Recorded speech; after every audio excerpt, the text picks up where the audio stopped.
Nation. The hobby is the people. Weekly news and interviews. It's your number one source. Sports Card Nation. The hobby is the people. Sports Card Nation. Welcome to another stocked and loaded episode of the Sports Card Nation podcast, the show that brings you all the important hobby news, discussions, debates, opinions, info, and interviews with key hobby and sports dignitaries. Also, if you're good, you know we are going to give away something. Now, here's the guy that wanted the cards more than the gum.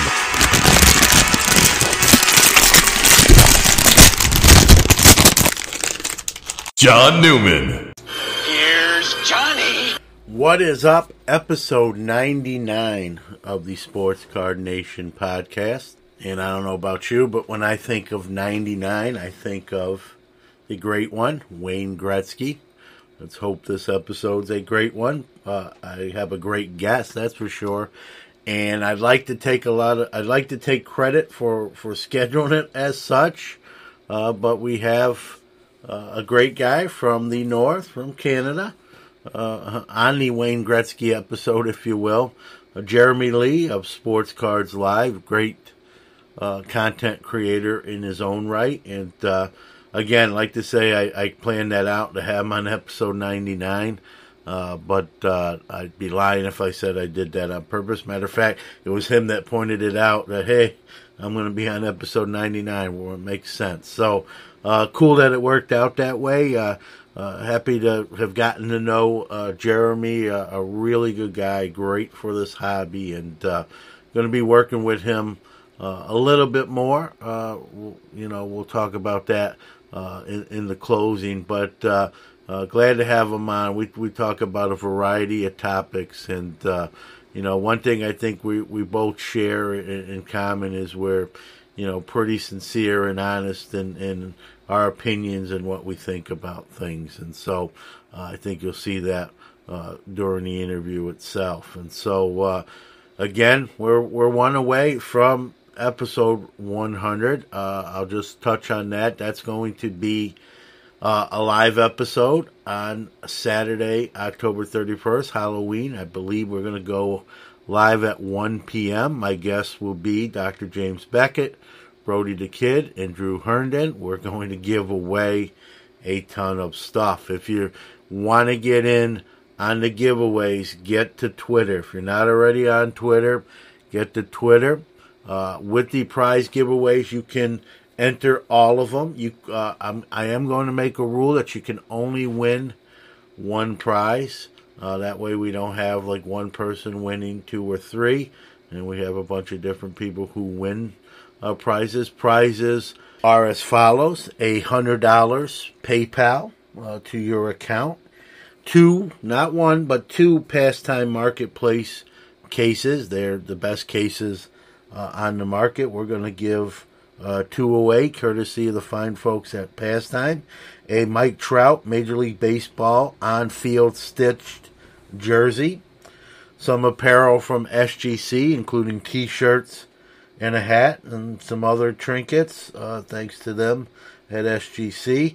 Also, Blake Jameson card art card, a Greg Jeffries autographed Cons Mets card, an auto and jersey parallel lot, just kind of a bunch of conglomeration of cards that I have here in the studio that I'm just going to put together and just make one big prize lot with it.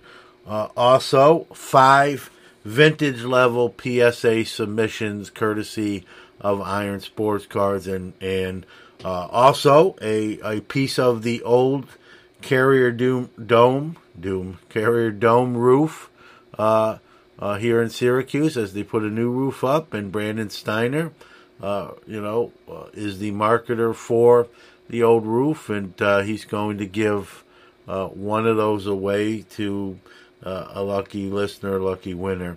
It's going to come with the SU logo on it, really well done up. And so a lot of prizes, We're going to go live on Halloween. The show will be Saturday, so we won't be released on our normal Friday, being a live show on Saturday. And I hope to have, for those who don't catch the live show, I am going to get it uploaded, hopefully as early as Sunday.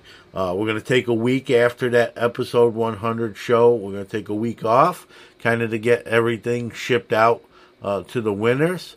And it's going to be probably one of our biggest giveaways yet. So really happy to do it.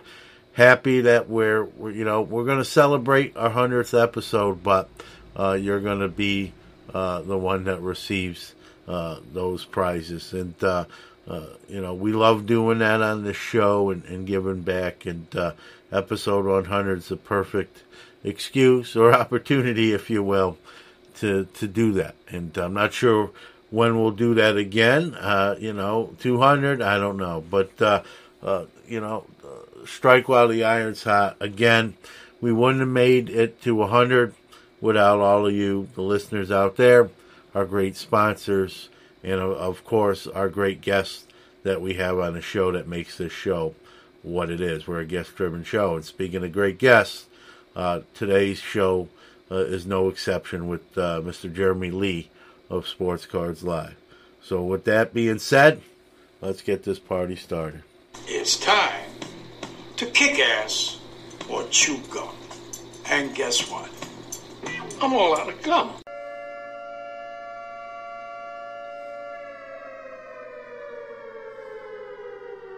Time for this week's Incoming! product releases.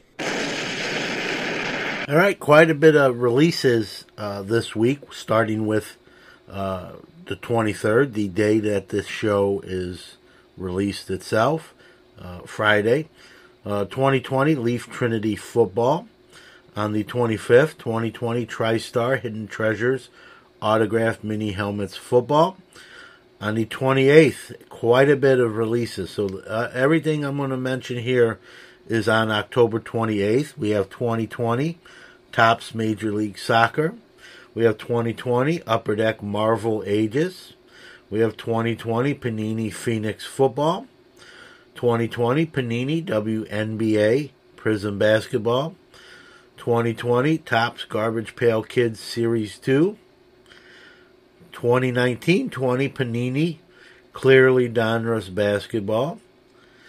2019-2020 Topps Bundesliga Museum Collection Soccer. And the last three here are all on October 30th. It's 2020 Panini Flawless Collegiate Football, 2020 Leaf Best of Gem Mint Edition, and 2020 Leaf Metal Joe Montana Collection. So there's your double-digit releases for this week. Lots to choose from. Choose wisely.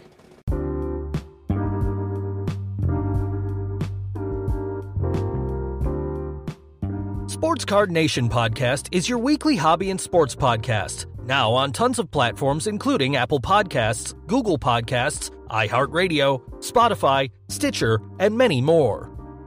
Listened to in 44 different countries globally, Sports Card Nation is one of the most interactive podcasts around, providing great content, giveaways, and some of the hobby's best interview guests without time constraints. Thousands can't be wrong. We want to thank all the wonderful listeners around the world, our awesome guests on the show, and our tremendous sponsors making us what we are today. Remember, without you, there's no us.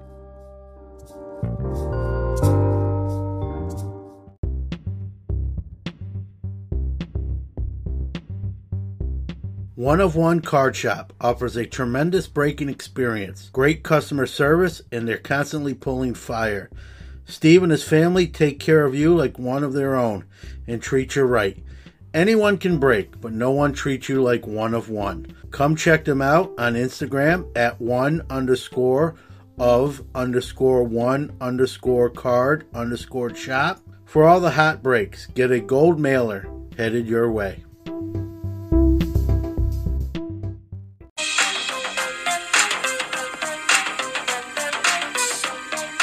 It's time for What's Cracking.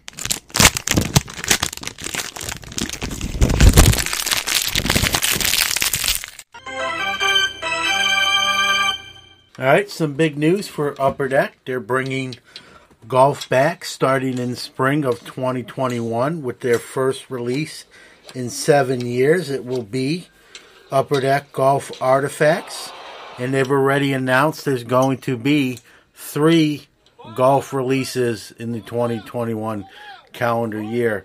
And if you know anything about how the hobby's been, I'm going to predict it right now. Golf is going to be probably red hot.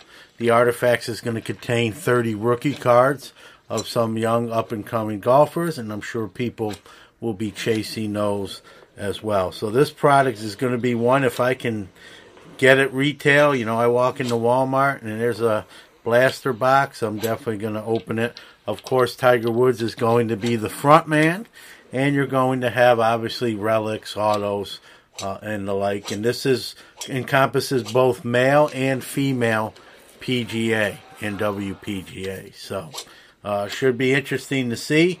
Got a little time. This is spring of 2021. And one correction, sorry about that. I called it WPGA. I'm thinking WNBA. It's LPGA, Ladies Professional Golf Association.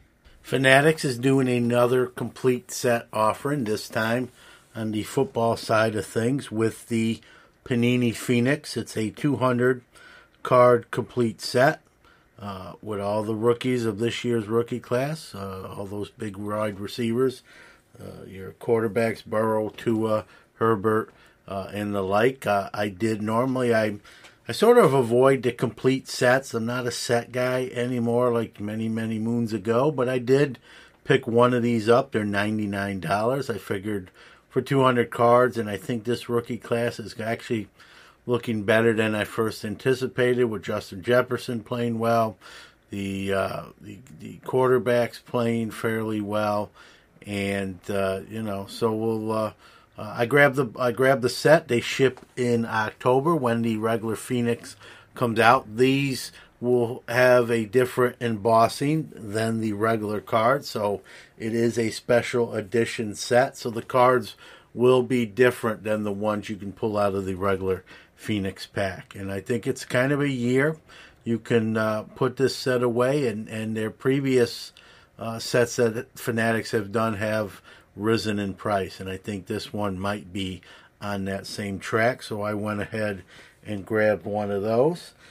Allen and Ginter X is live and in collectors and hobbyist hands. I got mine today, still sealed, sitting on my desk right here, tempting me. I'm not going to lie.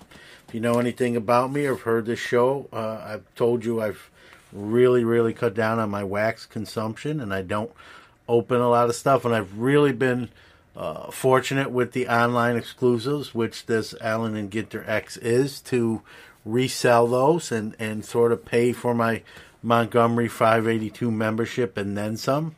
Let's just put it this way. I can pay for probably a bunch of years Montgomery 582 memberships with what these online exclusives have been going for. These retailed or direct price was $99.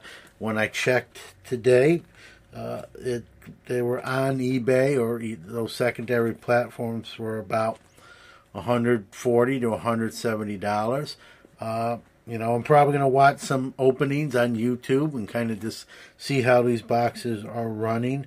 But generally, I really wind up either holding on to or reselling these online exclusives. And so right now it's in my hands here, and I'm not really planning to rip it. So I may just kind of marinate with it for a while, let it sit and do what it's going to do or not do, and then decide to move it. And you've heard me, my stance, wax is you do better not opening it than opening it. But I'll watch some rips on YouTube and kind of see how these things are running and if it's really worth doing. I'm going to be honest with you. This one is tempting. A lot of times I don't get tempted too much. This one is really kind of calling at me, open me. But so far, my willpower is resisting. The Industry Summit has been virtual this week. It was a event I was planning on attending in person. in Las Vegas. But as we know, this pandemic has ruined a lot of those plans in the year of 2020. I did not participate in the virtual. I had an offer to, but I'm working. I didn't want to take days off. Not that I don't mind days off, but here's my thing, and I know it's going to sound like a cop-out. I do a lot of Zoom and Microsoft Teams meetings as part of my job. I'm a more in-person, shake hands, look you in the eye, pat you on the back, let's talk shop kind of guy. The computer stuff, I just do so many of those Zoom and Teams meetings as a part of my everyday work day. I don't have the attention span to do 3 or 4 days at home like that. If I'm home, I got other things draw me away from the computer, and I'm not going to be attentive to what I need to be. And I'm going to wait till it's live and in person again, and plan on going. And it's funny little segue here. I mentioned to my wife today about this event and that I was hoping to go, and it's virtual, but so I'm not participating. But the next time it's on for reals, I plan on going. She asked where it was. I said Vegas.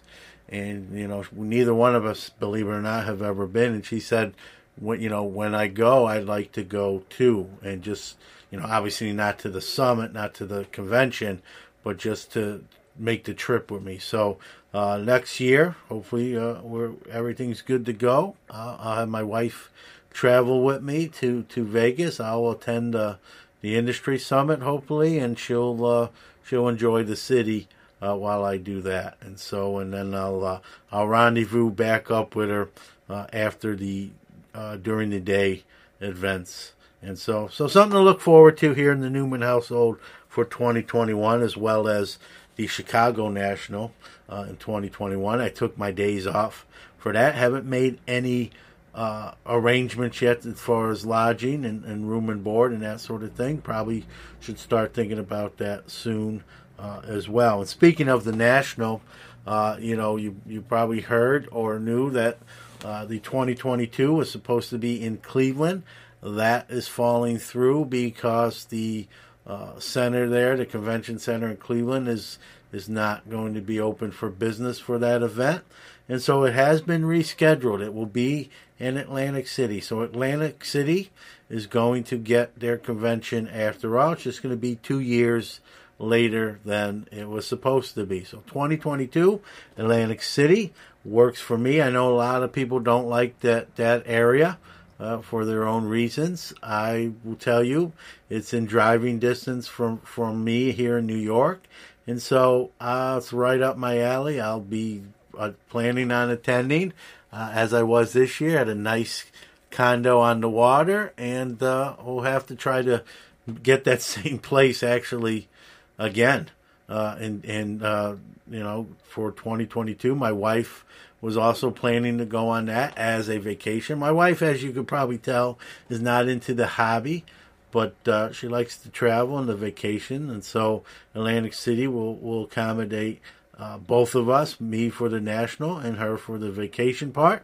And again, we'll meet up after the day's events at nighttime. So, hopefully these things, happen and this pandemic, we get past that point where we can enjoy these things again.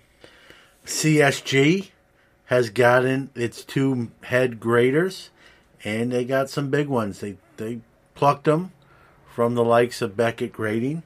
They've got Andy Broom and Western Reeves, formerly of Beckett Grading Services, to now head up their grading department. That is a big and bold move on their part. These 2 gentlemen are very experienced and bring that experience over to them. Now, CSG is not new to the grading world, but they're new to the card grading world. They've graded comics and non-sports type of stuff, and now they're entering the arena for sports cards, vintage and modern. They have not gotten operational yet, but they got their 2 big pieces in play, and rumor has it they may be operational within a month to start taking in submissions. If you believe in the big three, PSA, Beckett, and SGC, they're hoping to make it the big four. I think getting Andy Broom and Weston Reeves is a step in that direction for sure, but we'll have to see how they're received, what the current state of the market is. Obviously, as we all know, I'm into grading myself. The wait times on all three are extensive right now, and so, again, SGC got that nice bump when the other two were experiencing major delays, and then they kind of have their own little dilemma with some wait times. And so is CSG going to get that bump of maybe quicker turnaround time? So a lot of questions here. We'll have to watch and wait and see to see what the answer to those questions are.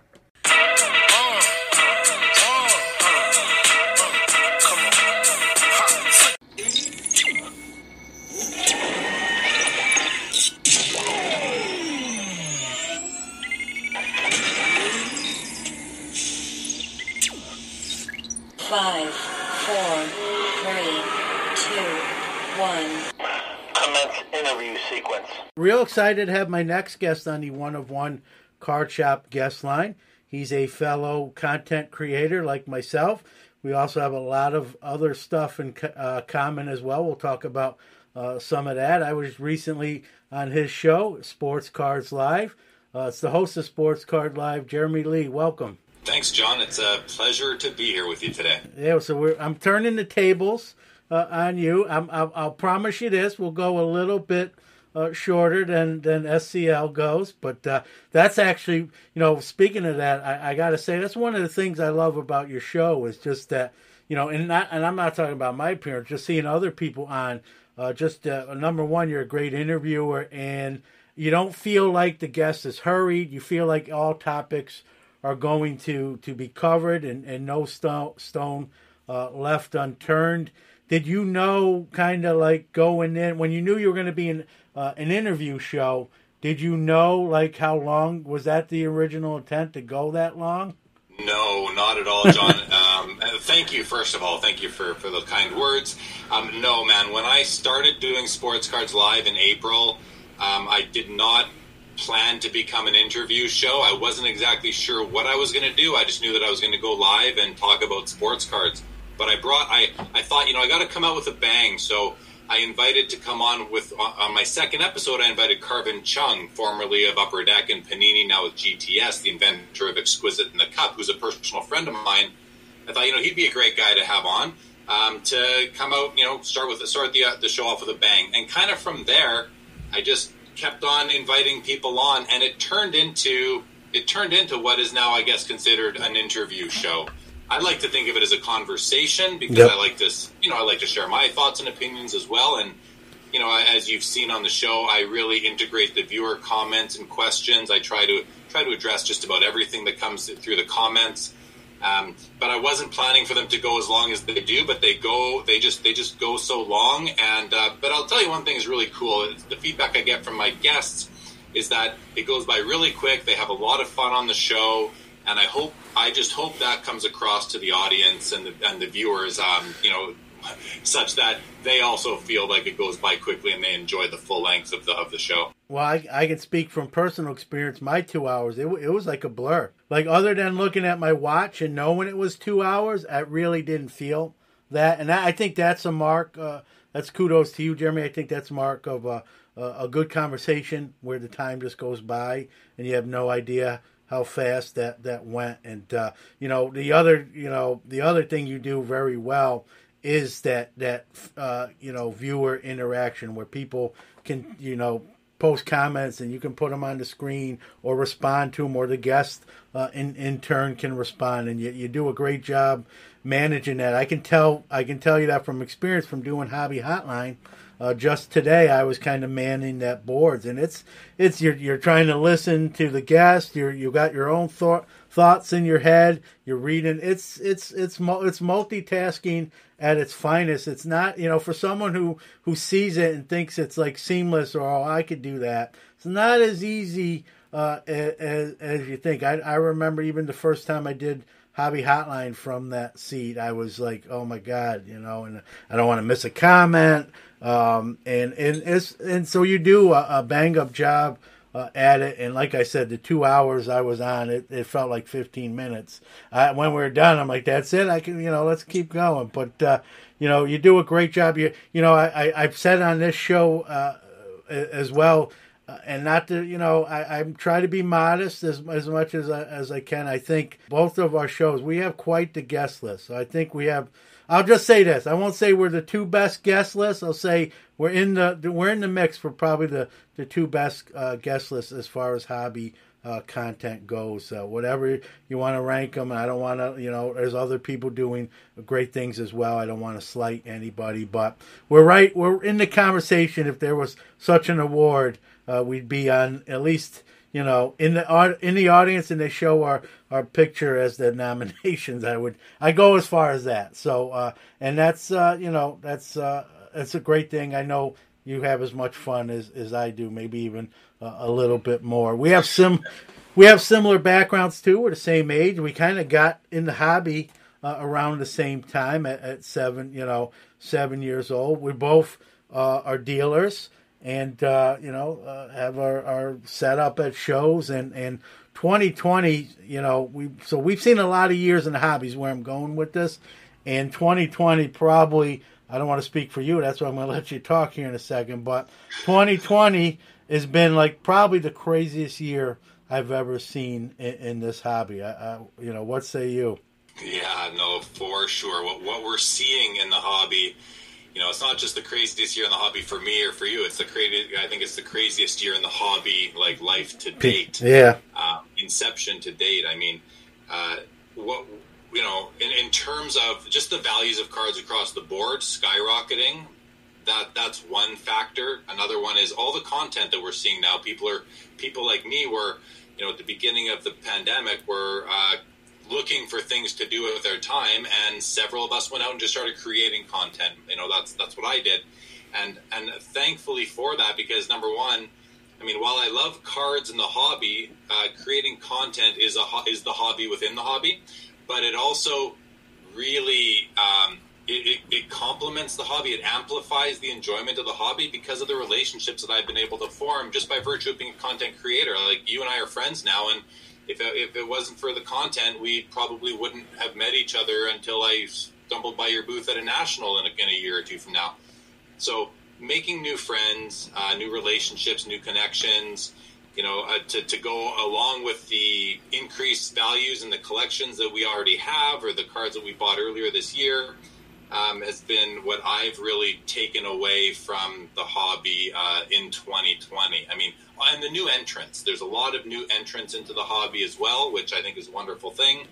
And so, you got the increased values of our cards. You've got all of these new entrants, which I think is partially why the cards are going up in value. And then you've got the content, which is a lot of fun to create, and a lot of fun to be guests on a show, and a lot of fun to consume on, when you're just watching YouTube or listening to podcasts. Yep. It's almost like the perfect storm. If you saw that movie, all the ingredients kind of came together at the same time to just create this big tidal wave of hobby. I mean, for lack of a better way of putting it. You mentioned something too, Jeremy, that I want to follow up a question. You mentioned like the pandemic. You started the podcast, or the video podcast at the beginning of the pandemic. Do you, if there was no pandemic, if the pandemic had never happened, do you think maybe that Sports Cards Live wouldn't be here, or what? Or you think it still would have?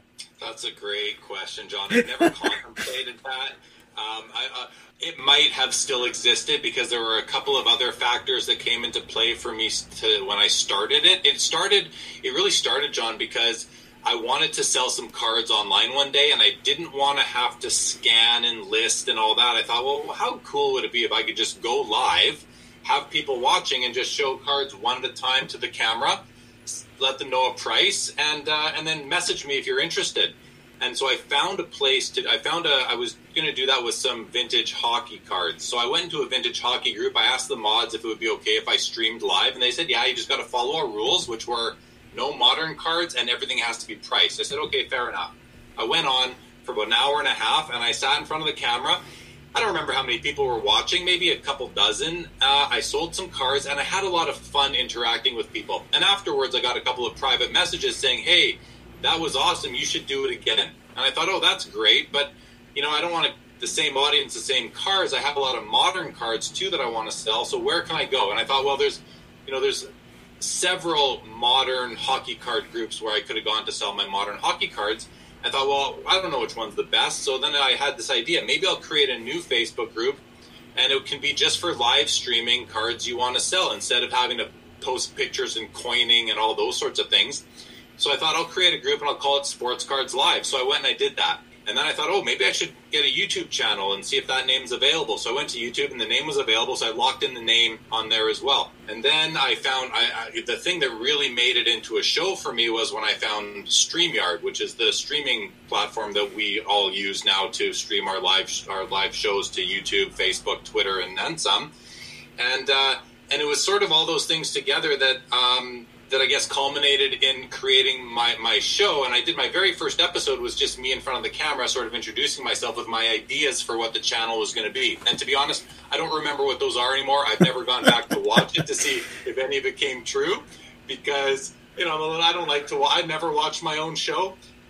But so I don't know if I predicted correctly where the show would go, but it's, it's just, it's been so much fun, and I say it was born out of COVID. Would it have existed without that? It might have, because I went live anyway to sell some cards, so it might have still evolved into what it's become today in the absence of the pandemic. Yep, I figured I'd ask. Either way, I'm glad you're here. I'm glad you're doing what you're doing. I think one of the I don't want to say issues. Issues might be too strong of a word. If someone who creates content of any sort, not just hobby, but we're in the hobby. So I do this show, Hobby Quick Hits, Hobby Hotline, which you're on a lot. Maybe we'll see more of you very soon there. I do even like a hot tub show just sporadically. That's not even a set schedule.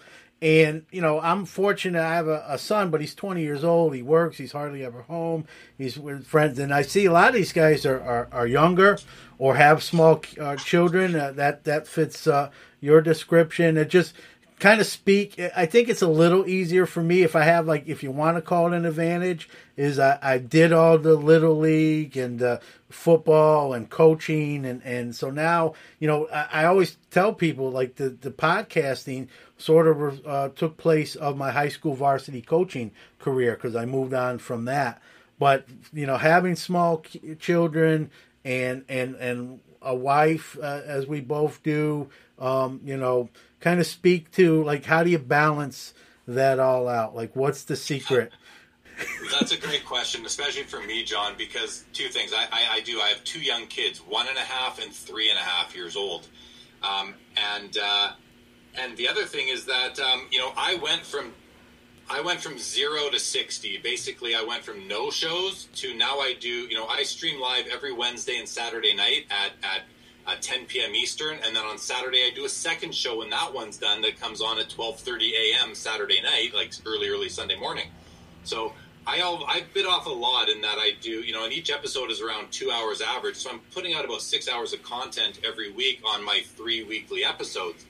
So, I'm somewhat right now, my 1.5-year-old son, he's having a nap. And I told my wife, I'm doing this show. And so, don't let my daughter come down. And she's very cool. My wife is very supportive and understanding, and has no issue at all with what I do and the time I spend on it. So I'm very lucky for that.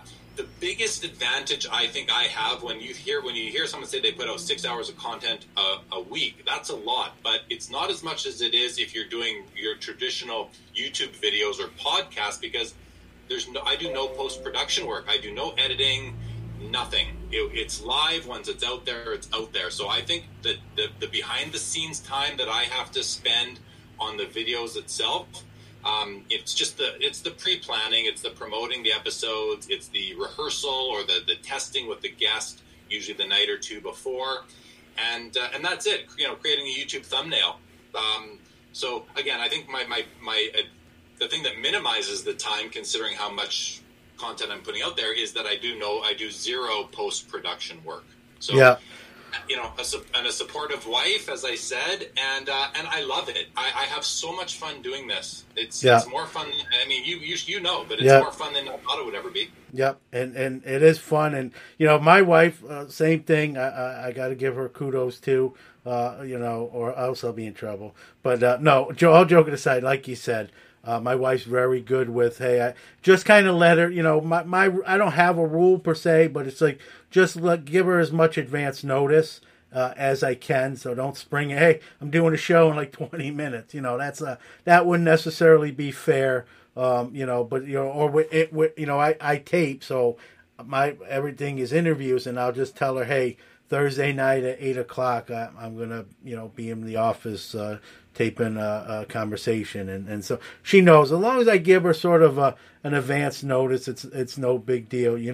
It's funny too because she doesn't know anything. I've said this on this show before. She has no hobby, kind of no skin in the game. Like she knows certain players, but she don't know what cards are worth. She don't listen to the show. I probably should yell at her, but she don't really have an interest other than like she's supportive of me. And but sometimes I'll say, hey, I'm interviewing Dr. Beckett, and for that's a big deal, and or anyway, all my guests are important, but she'd be like, okay, so like to her, not being in the hobby, it's just like, okay, have fun, but you need that support system, and I think you illustrated that how important that is. If you don't have that,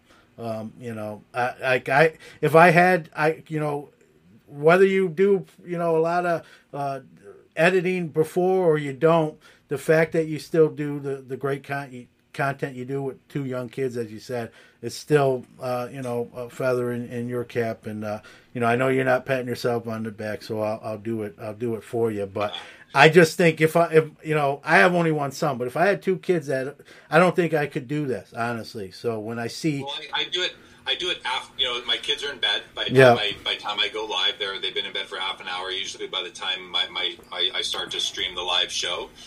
So that's helpful. And then, I do it pretty late on Saturday nights. I go because I do the back-to-back episodes. And then Sunday morning, I take my daughter to swimming lessons, and I grab a coffee on the way, and she has swimming, and I'm sitting there relaxing while I watch her in her swimming lesson. So, I still do give my kids attention, and they know that their dad is there for them and all that. Because a lot of it happens when they're sleeping. Yeah, and speaking of sleeping, I want to thank you for a couple tired Thursday mornings going to work, staying up watching your show on a Wednesday night here on the East Coast. I'm going to step aside for a quick break, but we'll be back with more Jeremy Lee.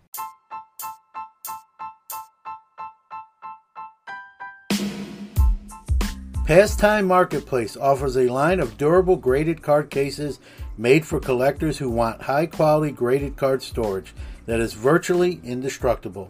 Their cases are waterproof, dustproof, airtight, and designed to protect your valuable collection. Check them all out at www.pastimemarketplace.com. Protect your best with the best. And remember to save 10% off your total order. Use the promo code SCN10. That's capital S, capital C, capital N, 10 for 10% off your total order at pastimemarketplace.com.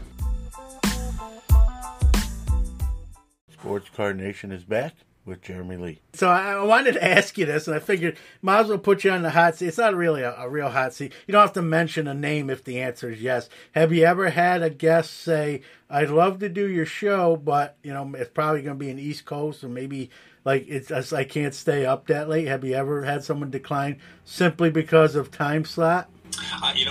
No one's ever declined, but I've had people say, and I'll say a name because I'm sure he won't mind, but Dr. James Beckett.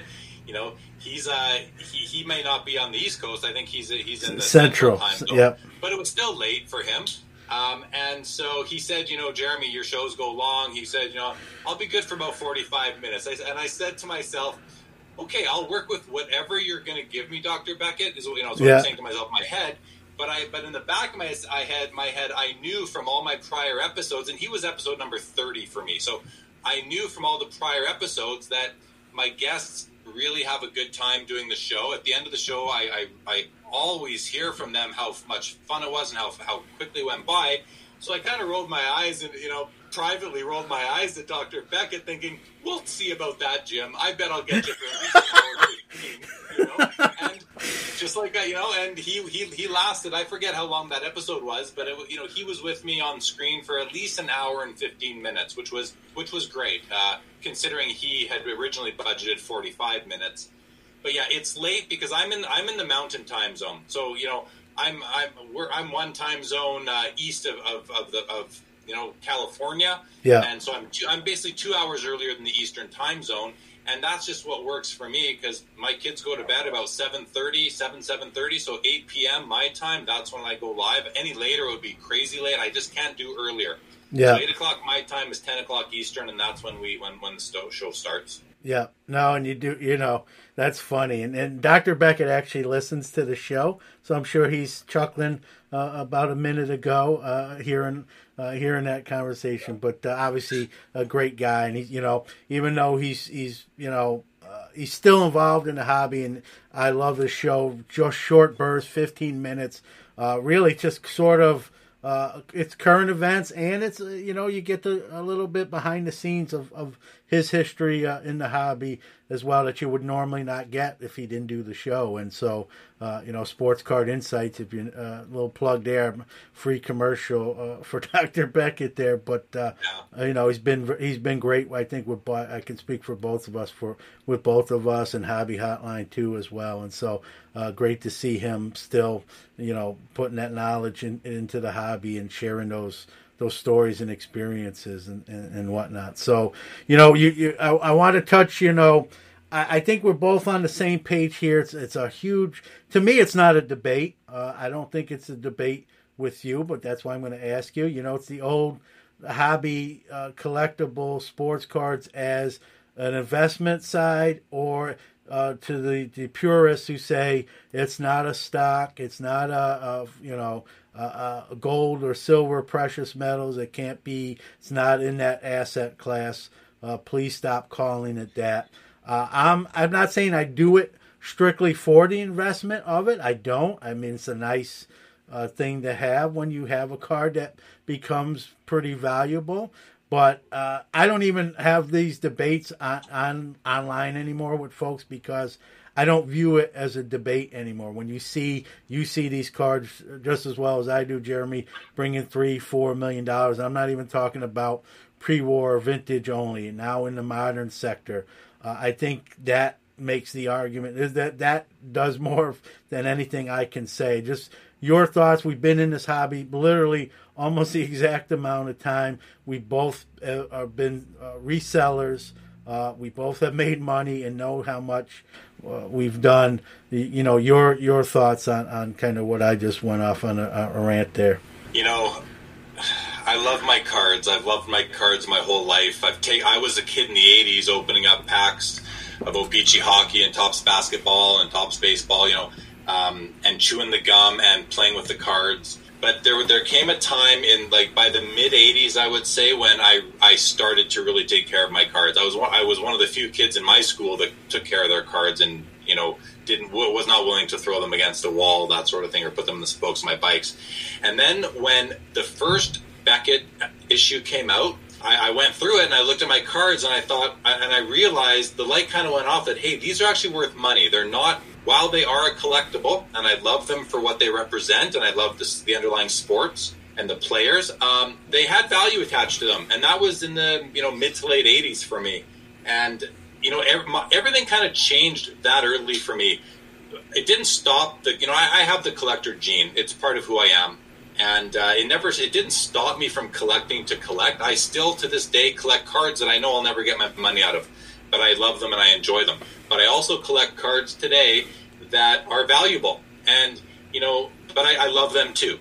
But to me, I say this a lot. Anytime you're spending significant money, and significant is going to be different to everybody relative to your, what resources you have available.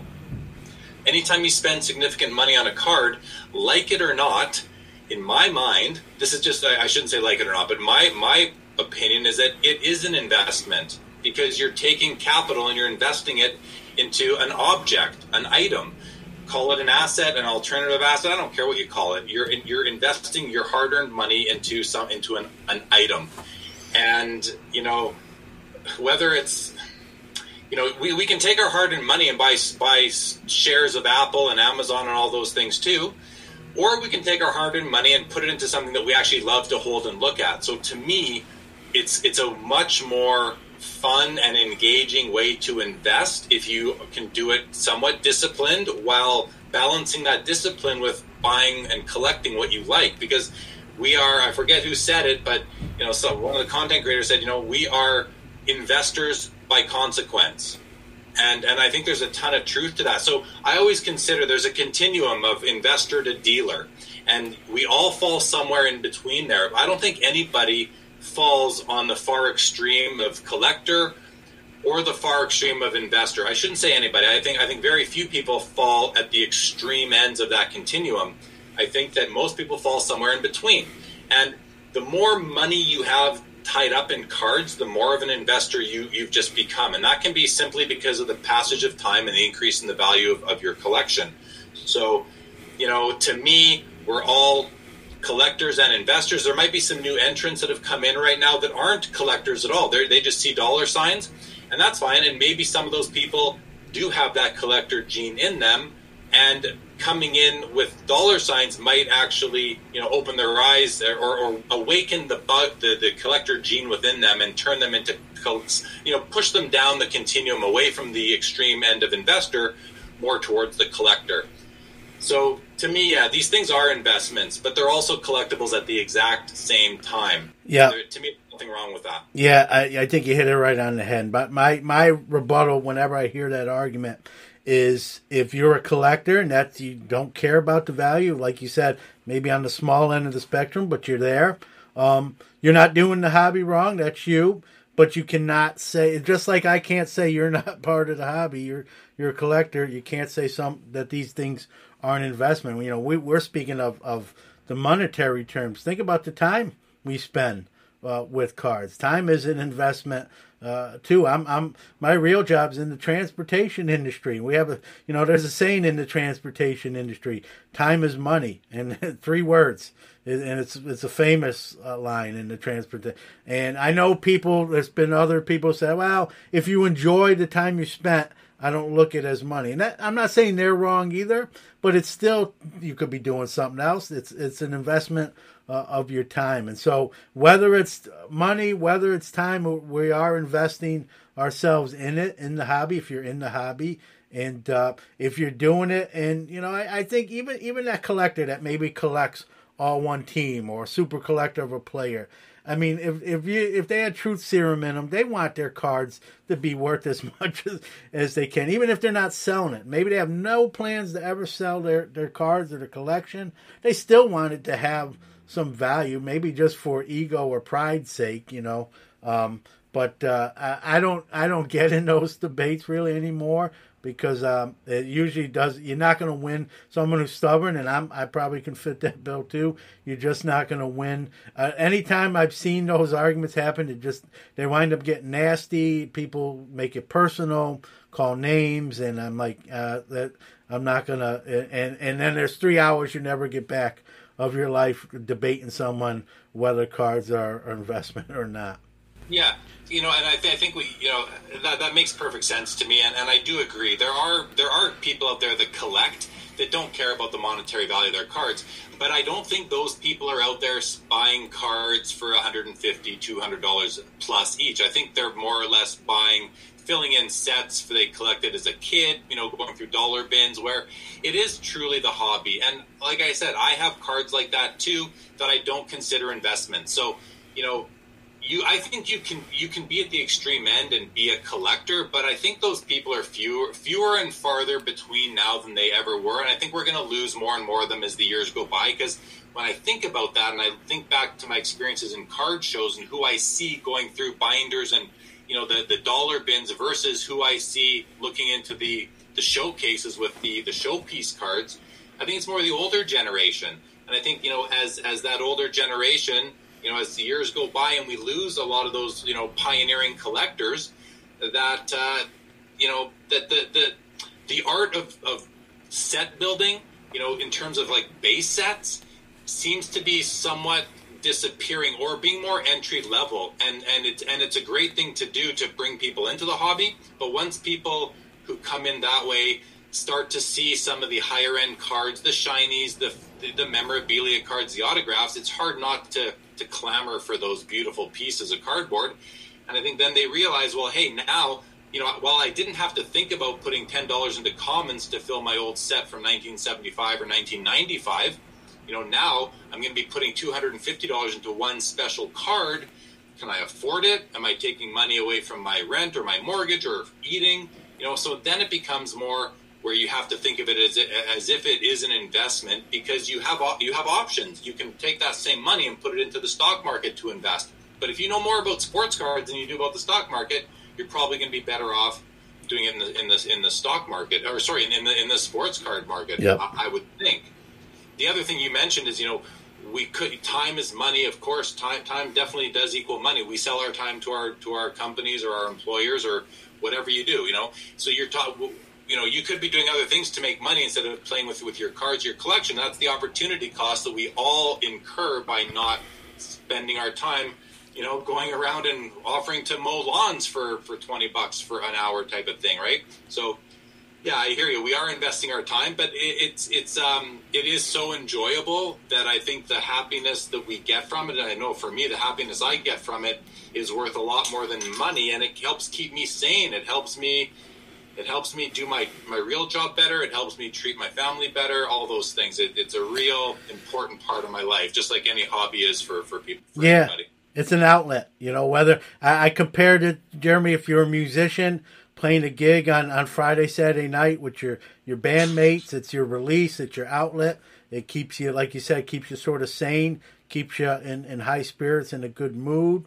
And whatever it is, whether it's cards in our case, or like I mentioned, my dad's a drummer in 3 bands. Whatever your thing is, as long as it's legal and above board, as I always put that disclaimer on it. Then enjoy it, however you want. And I try to just steer clear of those debates, just sort of like an infinity circle that never ends, and you can't get that time back. And you very rarely, anytime I've had that debate and someone who doesn't agree with what the investment part of it, rarely ever have someone like said, you know what, right, John, you're right, it is an investment. Like, they're just steadfast in their position, and so it is what it is. And whatever, like I always say, however you want a hobby, that's up to you. The fact that you're here is a good thing. And 2020's probably been the biggest growth year in the hobby, with new folks coming in, new hobbyists, and that's how I like to coin them. Other people have different slang terms, to each their own. I'm a guy who, I'll say this. I'll speak for myself here. I'm glad I came in 1979 and not so much now, because there seems to be a lot more animosity, some angst, some finger pointing, if you will. Some things are your fault. You new folks are causing this, and I can't get, retail products on the shelf. I'm waiting 8 months for my graded cards because all you folks are submitting $10 cards or $5 cards. So a lot of the new folks are getting sort of like from some of the established veterans of the hobby, if you will. Not myself. I don't believe you either. But certain factions are kind of singling the new folks out and putting a lot of some of the ills that we do have in the hobby on them. I don't see it that way. I see it that these folks are the new blood to keep this hobby moving forward. As someone who likes to sell some cards sometimes, like yourself, it's more opportunities to not only sell. I don't want to make it sound like just give me money, which is always nice, but also to buy deals, and it's a two-way street. And so I try to be welcoming to them and helpful to them if there's any question, if they ever ask me. And, I don't think, I think there are a lot of people like that, but there also is that, it's a two-sided coin. You got some of that other folks that I just kind of mentioned, their takes, with they're more of blaming, finger pointing. Just kind of your take on that. Why do you think maybe that is? And is that ever going to change, or is that just going to be the landscape moving forward? I think a lot of the collectors that have been in the hobby for, more than a couple of years at this point are very protective of the hobby. They liked it the way it was up until a year ago or so in terms of the ability to get an open product. Now with the prices of cards going up so much, so fast in the last 6 months, a lot of people are priced out. And maybe they're just looking for someone or something to blame. And not even to blame, they're just frustrated. And I understand the frustration. If you waited to buy a Ken Griffey Jr. PSA 10 rookie card, you're just waiting for the right copy or the right price. You waited too long now. You can't get it for $450 to $600 anymore. It's going to cost you $1,500 plus now, and you're frustrated by that because you could have bought it before. So I understand the frustration. I understand the source of the frustration, but I just think that people who are frustrated with new entrants into the hobby are focusing their frustration at the wrong target. I think to grow the hobby, we need new entrants. And I think a lot of the new entrants that we've had in the last 6 months or what have you, whether they're sports gamblers who came in or sneaker flippers who came in or hedge fund investors that came in, alternative asset investors, whoever they are, a lot of them are going to become collectors too. They're going to be investors, but they're going to become collectors. I'm going to take a quick break to pay some bills, but we'll be back with more Jeremy Lee.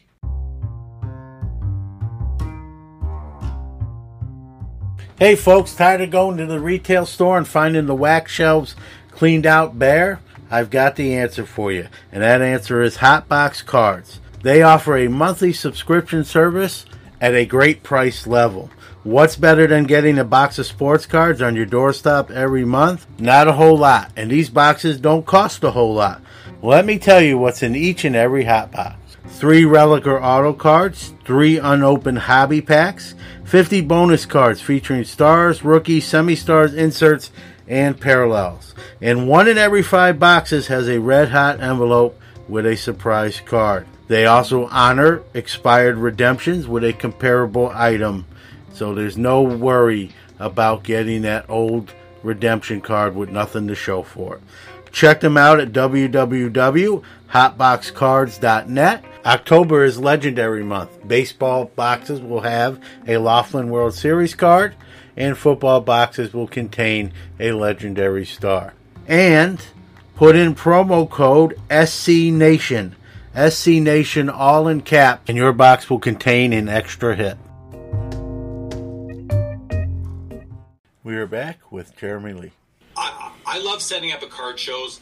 One of the reasons I love it is people come to your booth and you don't know who they are or what they collect. So you have the opportunity to say to them, hey, welcome to the card show. I always do this at the Toronto Expo when I set up there twice a year. I always, hey, welcome to the Expo, as if I'm hosting it, which I'm not, but I still, welcome to the show. How you doing? You're having a good time. And then I say, and so what are you doing here? I put it like that. I catch them off guard. What are you doing here? Like, what's your approach? How do you approach the hobby? Because I am so interested in how other people approach the hobby, because there's an infinite amount of ways that we as collectors can approach it. So it's always interesting to hear how they do approach it. And so I think what's happening is we have a lot of these people that are coming in, so we talk about the lack of ability to purchase retail. And what I see happening is that the hobby, with what's happened, the explosive growth in 2020 has led to we're out of equilibrium right now. And when you're outside of equilibrium, you may be in a state of chaos. I think the hobby is and it's not bad chaos per se, but I think it's chaos nonetheless. A lot of people aren't sure, how do we get here? Why are we here and where are we going? And nobody really knows that right now. It's easier to answer how do we get here, but it's hard to say where are we going. And I think until the hobby goes back to some sort of state of equilibrium, it's really unpredictable, and we're going to see ebbs and flows in values.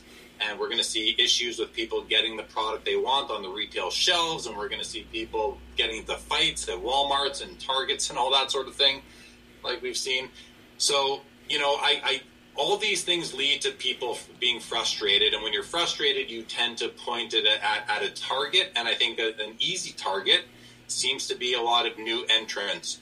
But again, I don't think that's right. I think it's short-sighted, and I think that we need to more or less, we need to adapt as collectors. If we can no longer afford the cards that we've wanted, I don't mean to sound like a jerk, but like, too bad, so sad. Like, I'm sorry that you didn't buy these cards when you had the chance, and it goes for me too. I don't have an Emmitt Smith score update, 1990 score update or traded rookie that I want. I never bought my Barry Sanders PSA 10 score rookie when I could have for $200 a year ago.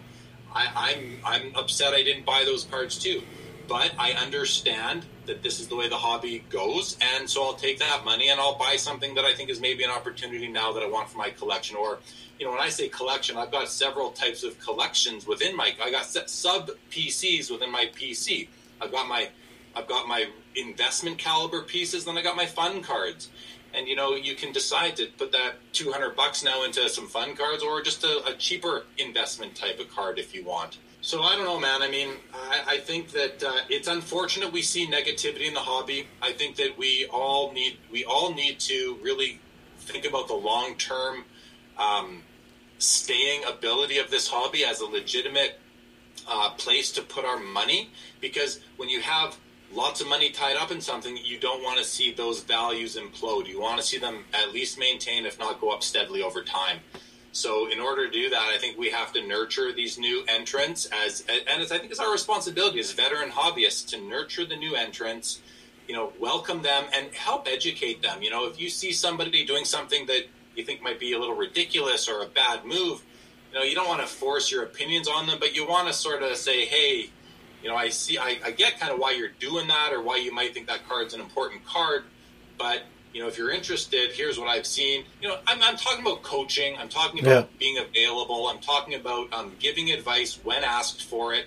You don't want to push yourself on people. That can be annoying, but you certainly want to be available. And I think by creating content, we're doing that. We're putting ourselves out there. Instagram's a great place, Facebook groups. People are always asking questions. Step up, answer some of those questions, to help nurture these new collectors. And also community. The hobby is community for me. My best friends are from within the hobby. I love them, and I love the hobby for it. So, and I'll quote my friend Chris McGill from the House of Jordans podcast and Card Ladder. He says the best. He says, "Cards make my life better." And that's really, if cards don't make your life better, then I would suggest maybe the hobby isn't for you. But if cards make your life better, and John, you know as well as I, they've been making my life better for 40 years. I'll tell you, I'm 48 years old.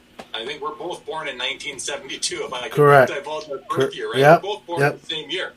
And I remember cards as far back as 1979, and I don't remember ever not liking them. I remember them always making me happy. Even if I'm feeling a little down, or I've had a rough day at work, or my kids are annoying me, whatever it is, I can think about some cards, and it is mood altering, and maybe I'm just fortunate to have that. But again, cards make my life better, and if they don't make your life better, then maybe you're in the wrong hobby. Maybe find something that does make your life better. Yeah, reassess what you're doing. Yeah, all great points. Two things I want to shine some light on what you said. You mentioned the word chaos, and that's a strong word, but the way you explained it, I agree with you. It's sort of a positive chaos. The hobby 2020 has been probably the biggest growth year in the hobby, but with growth, you're in the business world, comes some problems that are just natural going to occur. And so if you want to, I don't think you're off base calling it chaos. I think it is a little bit when you see, some of the things we're seeing going on multi-levels. It's not even one thing. We could do a whole nother hour on just that kind of show.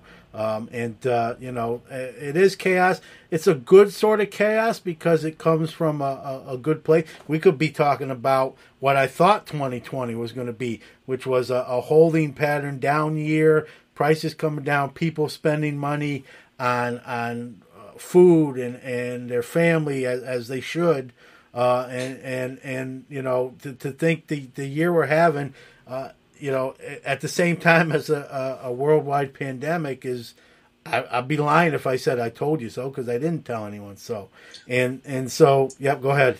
Yeah, I just want to say to that, what's funny, you know, is that among the world, the events in the world right now, with respect to the pandemic and the uncertainty within politics in the U.S., and you know, we've seen a crazy year in the world, and in March, I know I was in a little bit of a panic. I was like, uh-oh, my cards are about to tank in value because people are going to prefer to buy, you know, the basic human needs of food, shelter, and clothing over sports cards. Yep. So I think people are going to start to sell. We're going to see a flood in the market. So supply's up. That means prices are going to come down.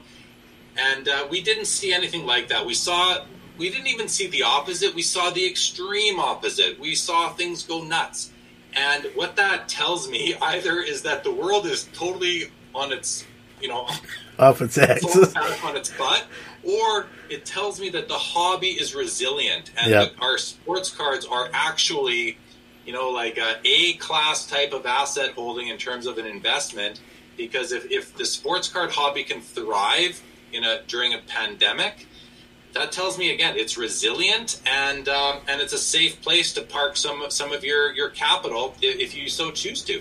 I mean, I think we're very. I mean, I got what I consider to be a great collection. I've been building it for decades, yep. And it's gone up in value significantly in 2020. And I mean, obviously, I hope it stays there. But I'm prepared for some sort of movement, some sort of downward trend, because, you know, number one, I want to mentally prepare myself if it happens, and number two, I think it's just realistic. Yeah. Prices can't go up forever, so I think we'll eventually see the cycle happen. But I can tell you this from experience, and I know I'm not telling you anything new, John, but maybe some of the listeners out there, that, you know, we've been through other peaks before, and then, you know, and I have bought during peaks. And then 3, 4, 5, 6 months later, I'm like, oh, darn it, maybe I shouldn't have bought that card back in April of 2016 because look what happened in 2017. But now those cards that I bought high that subsequently came down are now worth more than what I paid for them. So if you wait it out long enough in this hobby, the trajectory of the hobby, you know, has historically always been upward. Don't panic too much if you bought some things high that come down in value. If you can afford to hold them and be patient, I do believe that in the future at some point, whether it's 6 months or 6 years down the road, you're going to see those cards bounce back to regain the value that they had when you purchased them. Yeah, I agree. And you know, my thoughts going into the March when this pandemic kind of started breaking and becoming widespread is, I thought, you know, all right, sales are definitely going to go down as expected too, and I don't want anyone buying, you know, a Ken Griffey Jr. card instead of paying their mortgage or rent. I mean, that's a real selfish attitude. So I expected sales to drop, and then I said to myself, people like you just mentioned, Jeremy, people might sell some of their collection because they're in that predicament where they need to raise some capital. And I said, man, depending on my status, how I'm doing, how my family's doing, that might be an opportunity to buy some stuff at a decent price. You know, we get on the other side of this and kind of, I almost looked at it as 2020 as sort of a lost sales year, but maybe some buying ops depending on my personal status within the pandemic and my job, my real job and all that.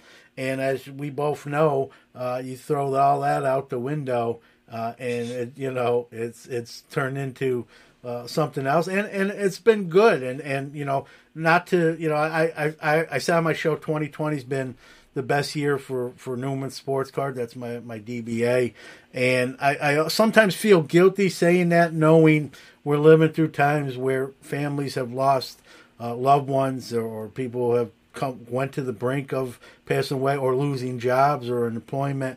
I almost feel, you know, even though I didn't do nothing wrong per se, you almost feel sort of like thriving guilt. Like, hey, I'm doing too good and someone else doesn't have it as good. I try to be a charitable person and give to certain organizations when you're in that position to do so. But it's just such a weird dynamic of different ends of the spectrum depending on where you are and what you do. And, that's why I say the 30-something years we've been doing this, when something like this happens, all the charts and theories you can kind of throw out the window, and sometimes you just got to fly by the seat of your pants. And one other thing, Jeremy, too, you mentioned a word I love in the hobby because it's so true: timing of like you said, hey, I don't really feel bad that you could have bought that then, you didn't. You make a great point. So you missed the one card you would have liked to have because you timed it wrong, if you will.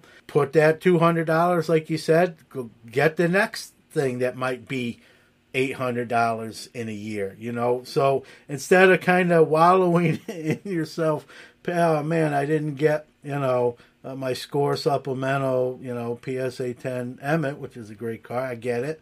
But, pick yourself up by the bootstraps like you do, and don't waste time dawdling that. Go to the net, whatever if you have that as discretionary income, say, all right, what do I want? What else do I want that fits that price level that'll make me happy and content in the hobby?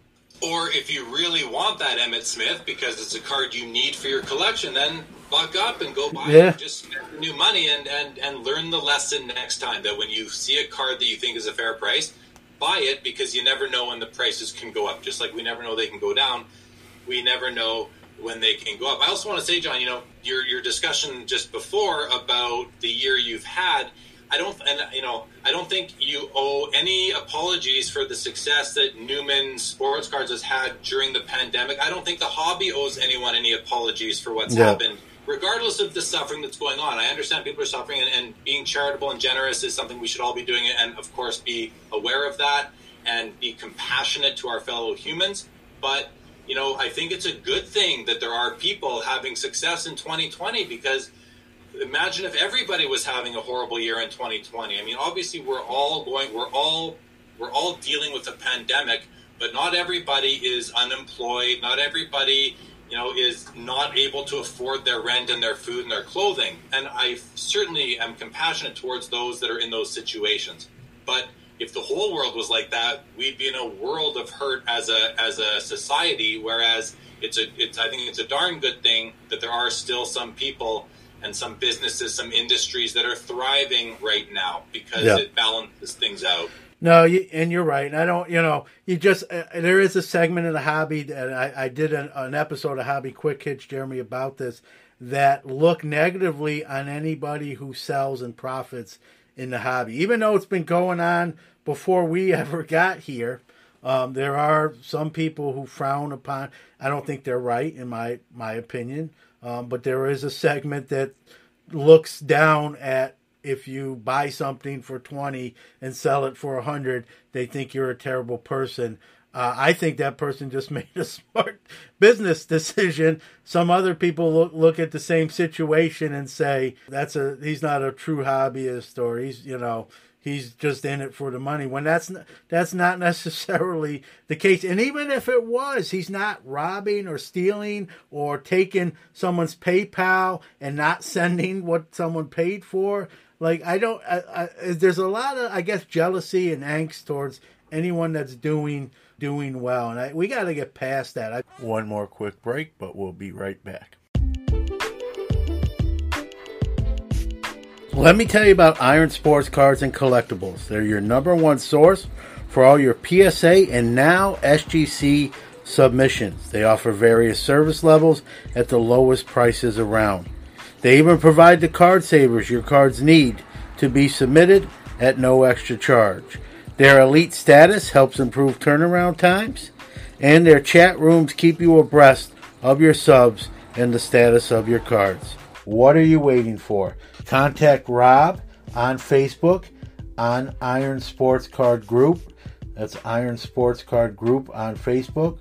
Or get a hold of Rob on Twitter at Iron Sports Cards. All one word, at Iron Sports Cards. They'll take care of you. Sports Card Nation is back with Sports Cards Live, Jeremy Lee. Someone asked me, because I'll talk about other podcasts and other shows on my show. Someone asked me in the DM once, like, why do you advertise other shows or competition? I'm like, no, maybe you see it like that. We're all in the same boat doing our thing. Like, these are good human beings. Like, the show, they're not, when you turn on the mic and go live on Sports Cards Not Live, you're not saying, I'm putting Sports Card Nation out of business, or that's my goal of the show. I don't, at least and other shows too. And so, and that question kind of comes from, like, people want, like, people to fight. It's almost like, it's like, man, be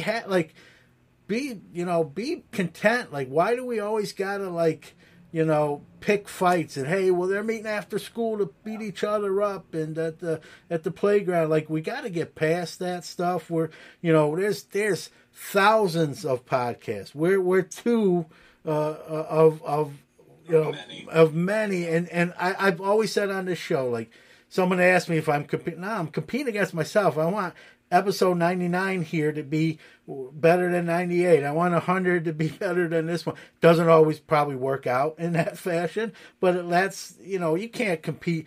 And I don't listen to all those shows. I can't. They're invisible entities, and so not enough time of the day, right? Yeah, John. I like to look at it the same way you do. We're a community. We're friends within the community. When I'm doing my show and I've got other guys from other, say, YouTube channels that are making comments, I will bring their comments on my screen and say, and by the way, guys, check out this show on YouTube under the same name. He does a great show. He does this kind of show. This guy does that kind of show. No, I want to promote the hobby overall. I think that's what's in the best interest of all of our collections of cards. So, the other thing, in terms of making money on cards that you were just talking about, there's nothing wrong with that. We're doing a service to the people that we're selling cards to, because they didn't find that card. We found that card. Yeah. And so we found that card, and then we brought it to them one way or another, whether it was by presenting it to them on an eBay listing or in our showcase at a card show. I take a lot of pride when I have the opportunity to place a card into somebody else's collection. Sure, they're going to pay me money for that card, but I still take pride that they got that card from me, and I was able to bring it to them one way or another. And if I don't deserve to make a few bucks for that, I just think that's an unrealistic approach to take. And it might be, you mentioned jealousy. I don't ever like to accuse, and I'm not saying you did this, but I don't like to accuse people of being jealous, because, I don't know, it's just a weird thing to sometimes do. But it definitely exists, and I think you're right about it, that there is, I think what the jealousy is actually people that just don't know how to go ahead and do it themselves, or they haven't had maybe the luck of being at the right place at the right time to buy something, or maybe they're not somebody that people want to deal with. I can be set up at a card show, and I've got people come into my booth. It's constant. It's constant at the Toronto Expo for me, at least. I'm busy from open to close every day. Very, very few opportunities to sit back and go to the bathroom even. So, but I think it's because, I treat people fairly. I'm able to buy collections. If you have cash, you can buy from people, and if you treat them right. But just because I buy a collection for $200 and turn it into, let's say, 1,000, just to use your numbers, there's nothing wrong with that. I was able to, give somebody what they needed, and now I'm going to put in the work and the time to move those cards. And it's not like, time is money. So if you're taking the time to organize those cards, travel to card shows, rent space, rent showcases, which I have to do when I travel in the airplane to get to a card show. There's a lot of expenses, airplanes, hotels, booth fees. It adds up. You deserve to make a profit, just like Upper Deck, Panini, Topps, and Leaf. They get to make a profit when they sell cards to the distributors. Just like when you go to McDonald's and you buy a Big Mac, McDonald's has the right to charge you the margin, the profit that they earn. It's just the way of the world. If you don't like it, I mean, maybe it's just not the hobby for you. And I don't want to push anybody out no, you're right. From being in the hobby, but it's like the hobby is it's a great sort of an analogy in a way to life itself. It's capitalistic in nature. There's emotions involved. There's a lot. It has a lot of similarities, but with life and investing and just community and relationships. I think it's a wonderful avenue for people to develop certain skills. Even youngsters, when I see a 13-year-old come, at a card show, come up to my booth and they want to trade, or first of all, I've said this before too, John. Anytime a kid comes to my booth at a card show and they say, "Hey, are you trading or are you buying?" My answer is always yes. Show me your cards, kid. I'm never going to make you feel like you're not worthy of being there. So I will always look at their cards, make them feel important. And it's on us to help grow that aspect of the hobby. Be nice to these people. Sorry, I kind of forgot where I was going with that. No, but and I'll take the baton. Like, I love you saying that. I try to be the same way. I don't see enough kids, quite frankly, for my taste at the shows. I think I'd like to see more. But anytime I do, like you said, sometimes I'm sure you do it too. I'll give them some cards. Like, here you go. I've had a kid, look at a card. It might be a $10, $15 card in one of my boxes, and I can see him ask his dad, "Can I get it?" And Dad might say, "No, let's." And I'll just pull it out there, and here you go. And he's like, to look like, "What? I can't buy it." I'm like, "I'm not selling it. I'm giving it to you."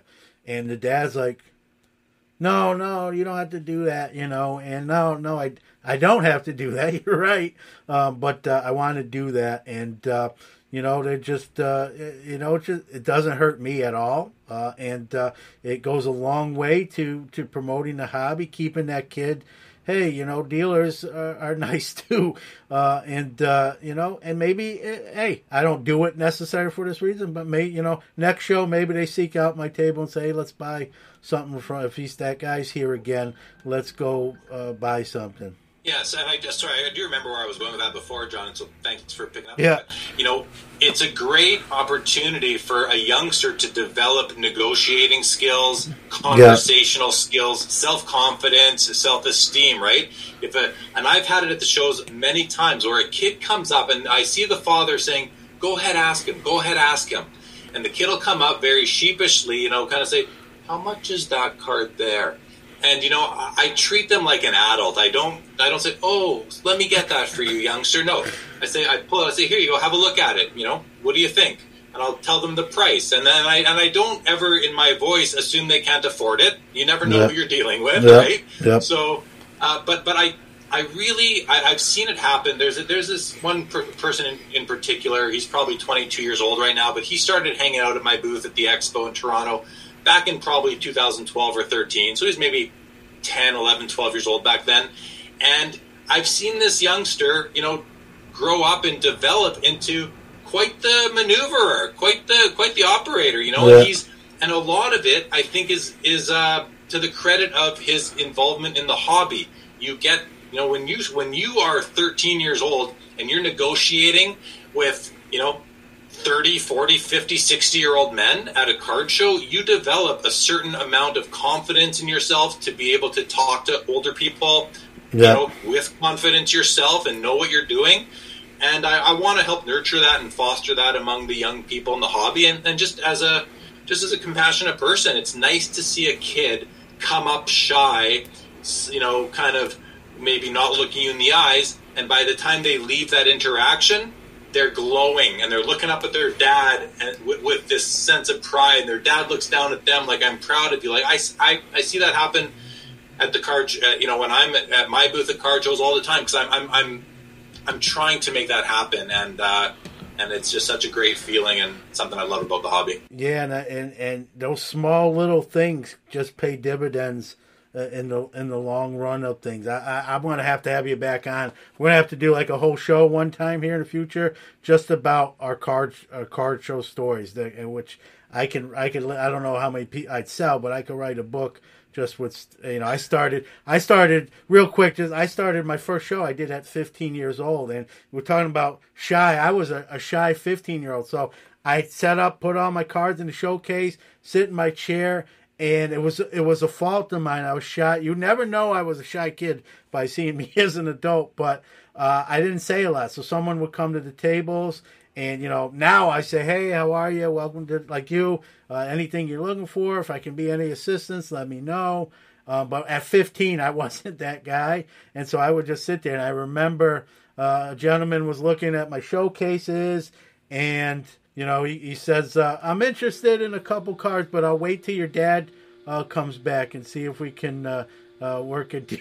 And, he thought because of my age that it wasn't my stuff. And, I kind of chuckled and I said, no, this is my stuff. And the look on his face, like, what? And, you should have said, I'll wait till your kid comes back. Well, I didn't want to lose the sale either. But, I have like a million stories like that. I'm sure you do too. We should do, we'll put it on the books for a future show. We'll call it the card show episode, and we'll go back and forth with that. So, Jeremy, thanks for coming on. Thanks for what you're doing is tremendous. I love your show. Speaking of that, I always give my guests kind of like the final word. Give out where anyone can find what you're doing. Get a hold of you, that sort of thing. Take your time and anything you want to share with anybody. Oh, appreciate that, John. Thank you. My YouTube channel is called Sports Cards Live, so you can just search that on YouTube. You'll get to the channel. If you do, I greatly appreciate if you subscribe to it. I can also be found on Instagram. My handle is at jlee_cards. jlee_sports cards live. And then on Twitter, it's at sportscardsliv1. And you can find me at all the I'm at the National, I'm at the Expos in Toronto, I'm at the Summit Show in Edmonton. And also I do take the audio tracks from all of my episodes, and I do put them on podcast via Anchor, thanks to you, John. You're welcome. I'm waiting for my check. I check the mailbox every day. As soon as I see one, I'll just be as soon as I see one. But yeah, so the audio tracks are available on all the podcast platforms as well. Yeah, awesome. Keep doing what you're doing. You're going to see, a little shameless plug on our side of things with the Hobby Hotline. I know you call in quite a bit. We're glad to have you. And we'll see you very shortly in a more prominent role with that show as well. So. Thank you for that, John. And I love what you're doing. I love the podcast. I really love the Hobby Hotline show. And I just want to take an opportunity to thank you for inviting me on to the Sports Card Nation podcast. It's very cool to be on. And episode 99 is telling. I'm a hockey guy. I'm a hockey guy first and foremost. So episode 99 ties into Wayne Gretzky's jersey number, which is kind of neat. It makes sense. And your card is going to be in the format of the Wayne Gretzky card. And I'd like to take credit for doing that intentionally, but I'd be lying if I said I did. But whether it's intentional or unintentional, it works out for the best. And I'm glad to have you on here. As far as I'm concerned, it won't be the last time we'll have to have you back. I love like I said, just kind of do almost a card show confessions, if you want to call it that. So, but thanks again, Jeremy. Keep doing what you're doing. Tremendous stuff. So, thank you, John. All right, time to give away another prize package, as we so like to do. This week, it's courtesy of one of our great sponsors, Hot Box Cards, one of their subscription boxes. By the way, go to our YouTube page, Sports Card Nation Podcast. They sent us one to review. Very, very nice. They do a great job with them.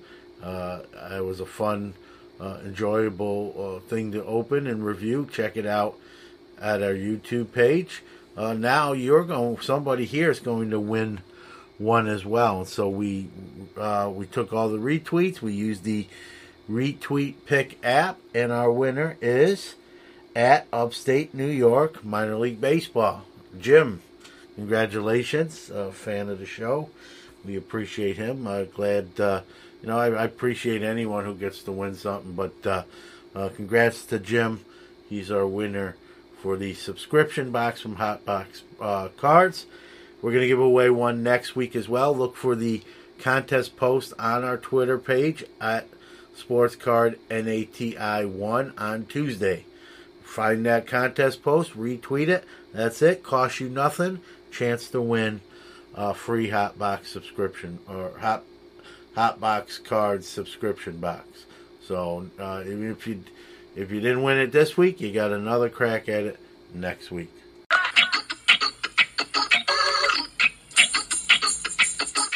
Well, that's going to do it for episode 99 of the Sports Card Nation. Want to thank my great guest today, Mr. Jeremy Lee. You're going to see me be more involved with him as it's announced that he's going to become part of the Hobby Hotline team. That's Saturday mornings at 11 a.m. Eastern, and he's going to be one of the hosts on that show. And it's a rotational host show. It's a call-in show, and he's been involved in the show. Kind of calls in, and now we've just kind of gave him the official designation. So look for him even more so on the show. We're really glad to have him. Check out his show, Sports Cards Live, Wednesday nights, 10 p.m. Eastern Time. Saturday nights, 10 p.m. Eastern Time. And was fortunate to be a guest on his show as well. He does a great job asking great questions and getting that guest to, be forthright and forthcoming, and makes for a great conversation. And so, again, glad to have gotten to know him, call him a friend, and get to work with him even more so now with him being on Hobby Hotline. So, all right, this is episode 99. The next time you hear this show, it will be our big episode 100. We're going to give away quite a bit of stuff. If you're hearing this show right now, get on Twitter, because that's how you enter all those giveaways. And, again, I know I say it all the time, but I love doing the show. I have a passion for doing the show. And it's you, the listeners out there, that allow me to do it, that download this program, that give me the feedback and tell me that what it means to you, which means everything to me. And, episode 100 is going to be a celebration. Again, I know I've said it numerous times when I started with episode 1, even to see where the show was at that time and where we are now, it's just, I wouldn't believe it. I wouldn't believe it if you would have told me then where we'd be now. I wouldn't have believed you yet. Here we are, and I owe it all to you guys out there listening, our great guests, our great sponsors, and the whole ball of wax. I'm very blessed and very fortunate that I get to do this show, and that it's went where it has and impacted those it has. And the feedback I get is really the fuel to my fire. It really fuels what I do. And so I want to say thank you. I appreciate it. Even though this show comes out one day a week on Friday, we do record almost every day as part of it. And not a day goes by where I don't think about, how fortunate I am and thankful. And so I want to get that across over the airwaves. You can hear me talk about that on episode 100. I don't write this stuff down. It just comes from the center of my chest, also known as my heart. And I appreciate it. So I'm going to quit being all mushy. I'll save some of that for episode 100. But one thing in closing here on episode 99, remember, it's the tagline of the show, right? The hobby is the people.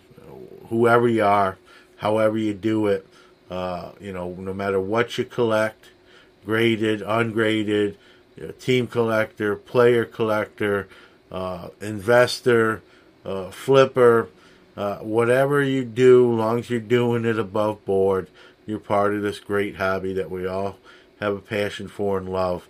And like our tagline of the show says, the hobby is the people. We'll see you in a week, episode 100. Thank you so much from the bottom of my heart. God bless. Take care. See you later.